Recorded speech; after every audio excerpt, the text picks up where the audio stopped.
क्या बोलेंगे जो राहुल गांधी जी ने ये संसद में हमला जो हुआ था उन युवाओं ने सेंधमारी की थी, आज बोलिए मोदी सरकार की वजह से हुआ है क्योंकि मोदी जी ने देश में महंगाई और बेरोजगारी कर रखी है। देखो, सबसे पहले तो मैं एक स्कीम बता रहा हूँ गवर्नमेंट की आपको। एक नया रोजगार निकला है हमारे देश में 2014 से, प्रोफेशनल प्रोटेस्टर। आप कहीं भी जाके धरना देने बैठ जाओ, आंदोलन जीवी, खाना पीना फ्री, पैसे मिलेंगे अलग, कुदरती बिरयानी मिलेगी अलग। इससे अच्छा रोजगार क्या हो सकता है बताओ। ठीक है, बात आ गई ये जो जिन्होंने ब्रीच की, सिक्योरिटी ब्रीच करी। मैं खुद पार्लियामेंट के अंदर गया हूँ। पहली बात तो जो एमपी सिग्नेचर करता है वो आपसे फेस टू फेस नहीं मिलता कभी भी, ये ऐसे ही है। मतलब इसमें हम कुछ चेंज नहीं कर सकते। उनका लास्ट काम होता है दिन का कि वो जो एप्लीकेशंस आती हैं पार्लियामेंट को विजिट करने की, उनको साइन करते हैं। तो अगर हम ये बोले कि बीजेपी के एमपी ने किया या कांग्रेस का एमपी भी कोई भी करता, उनकी गलती नहीं हो सकती। अंदर जाते हैं, बहुत हाई सिक्योरिटी होती है। इनको कहीं से इन्फॉर्मेशन थी पहले से कि जूतों की चेकिंग नहीं होती। मैं खुद गया हूँ अंदर, पहले रेकी कर चुके थे वो, जो उसमें ललित झा है और वो सागर है, उन्होंने पहले संसद में आके रेकी करके फिर उसके बाद ये साजिश रचा। रेकी भी कह सकते हैं, फिर इंटरनल इन्फॉर्मेशन भी कह सकते हैं। ये तो चीज ओपन है भाई, अंदर किसी बंदे ने बता दिया आपको कि नहीं होती अंदर। ठीक है, विदाउट प्लानिंग नहीं हो सकता। मैं खुद गया हूँ, मेरी खुद चेकिंग हुई है, फोन तक अलाउड नहीं होते उसके अंदर।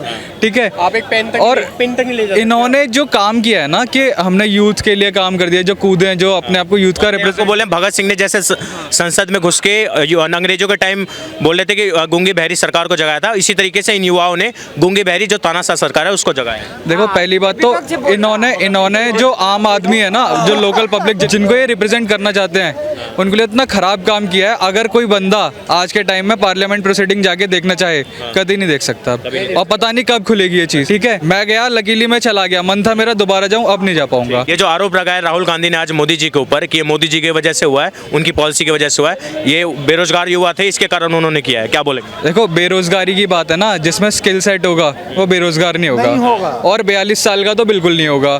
ये सबको राहुल गांधी से कंपेयर करने लग जाएंगे, वो बेरोजगार बैठा है तो अलग बात है। ठीक है, 56 साल का बेरोजगार भी है वो, ऐसे तो ठीक है। जिसमें थोड़ा सी भी स्किल्स होंगे ना, अपना काम खोलेगा, खुद रोजगार लेगा, औरों को रोजगार देगा। ठीक है, और ये जो बोल रहे हैं कि तानाशाह को जगाने के लिए, उसकी जो नींद है गूंगी बहरी जो तानाशाह सरकार चल रही है उसको जगाने के लिए उन्होंने युवाओं ने किया है, उस पर क्या बोलेंगे? देखो, पॉलिटिकल कमेंट्री पे तो मैं कुछ बोलूंगा नहीं, ये तो बहुत कुछ बोलते हैं। ठीक है भैया, आप ये बताइए, जो ये कंपेयर कर रहे हैं शहीद भगत सिंह से इन लोगों की, उतना कितना कैसे देखते हैं इस चीज को? भैया, भगत सिंह के साथ तुलना करना, मतलब हम जो इस देश का, मतलब महात्मा गांधी से ऊपर हैं वो भगत सिंह, है ना। भले वो महात्मा गांधी को हम राष्ट्रपिता कहें या कुछ भी कहें, हंसते हंसते जो फांसी पे झूल गया बंदा, उसके साथ में उसकी कंपैरिजन कर रहे हो।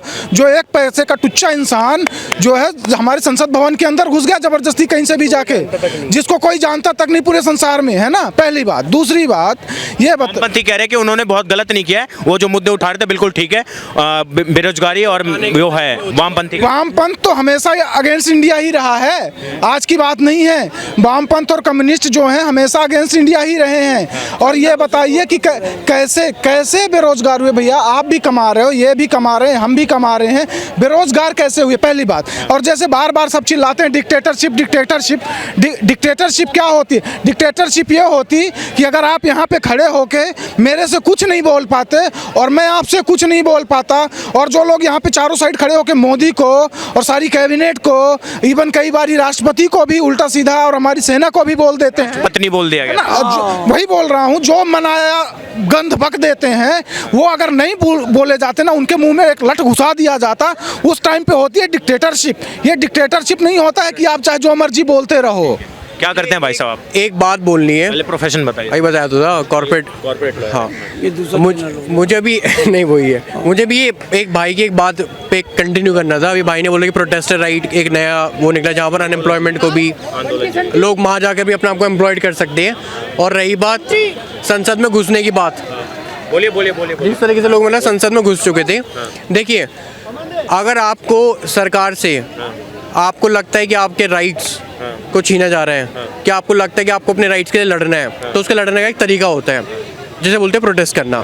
अब प्रोटेस्ट भी दो तरह के होते हैं, पीसफुल प्रोटेस्ट और एक वायलेंट प्रोटेस्ट। ठीक है, जहाँ तक मुझे लगता है जो इन लोगों ने करा है और जो भी उनकी मांगी थी संसद में आना, that neither come in peaceful nor come in violence, that comes in the breach of security in the name of government। ठीक है, तो ये जो उनको हल्का कर रहे हैं कि इसको बोल रहे, आप लॉयर हैं, जो बोल रहे हैं कि वो अनएम्प्लॉयमेंट से परेशान होकर उन्होंने प्रोटेस्ट किया और जाके संसद में स्मोक बॉम्ब फोड़ा। आपको पता है उनके ऊपर कितनी धाराएं लगेगी, किस किस चीज़ों की उनके ऊपर धाराएं लगेगी, और क्या न्यायालय में उनका जाके एक कोर्ट ऑर्डर निकलेगा कितने साल की उन्हें समझते ये NSA या UAPA के अंडर जो केस दर्ज हुआ है, UAPA के अंडर बहुत गंभीर चीज़ में फंसे। बहुत गंभीर केस है ये। कल को अगर मुझे भी देश की सरकार से अपनी चीज़ें मनवानी होगी और मैं भी क्या कोई भी देश का नागरिक इस तरीके से हरकत करेगा कि मोदी के घर में जाके वहाँ जाके पटाखे फोड़ देगा, क्या कुछ भी इस तरीके से नॉनसेंस क्रिएट करेंगे, आपको ये लगता है उसकी इसकी सजा ही नहीं होगी?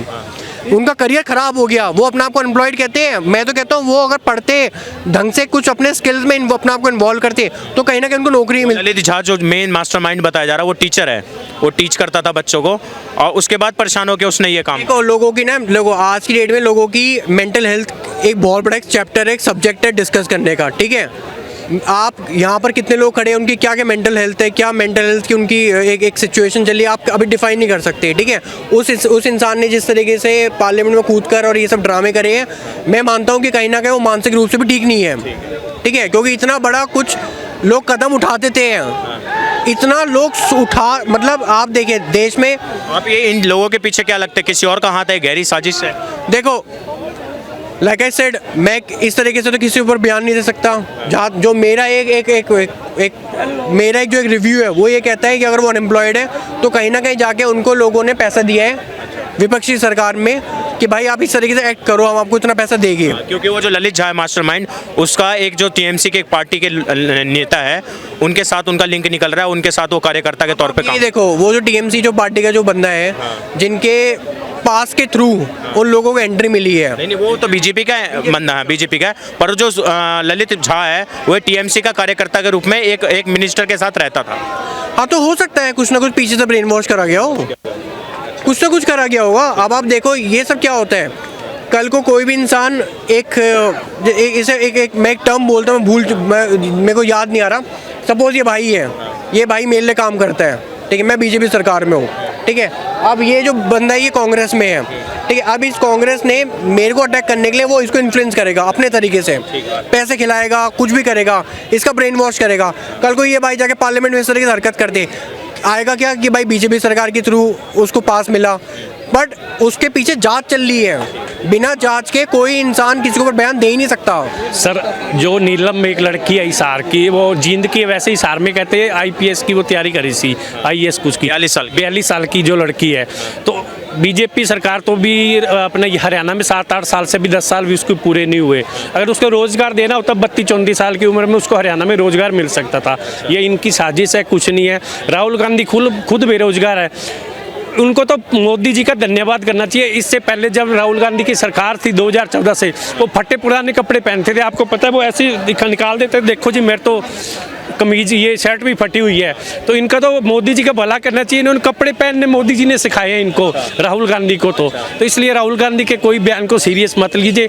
जब अगर आप हंसी मजाक का मन हो तो उसका बयान देख लो आप बस। क्या बोलेंगे सर आप बोल रहे थे कंपैरिजन किया जा रहा है उनका भगत सिंह से, ठीक है। और इन युवाओं का जो भगत सिंह ने अंग्रेजों के साथ शासन में किया था, अब उन युवाओं का कंपैरिजन किया जा रहा है कि भगत सिंह से प्रेरणा लिया। हाँ, इनसे पहले भी किया गया था एक गैंग का, और डफली वाले थे ना, कन्हैया कुमार, वो भी भगत सिंह थे, उमर खालिद, वो उनको भी भगत सिंह बोला गया था। आजकल राहुल गांधी के साथ खास हो गए हैं। अरे खास हो गए, चुनाव हार चुके हैं वो, उनको पब्लिक ने रिजेक्ट किया है।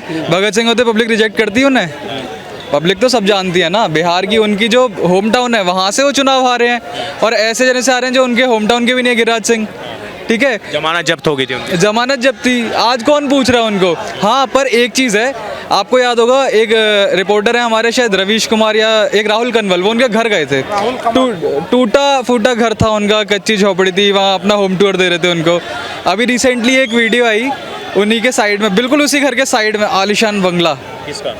भगत सिंह का, वो वाले जो भगत सिंह थे कन्हैया कुमार, उनका आलिशान बंगला, ठीक है।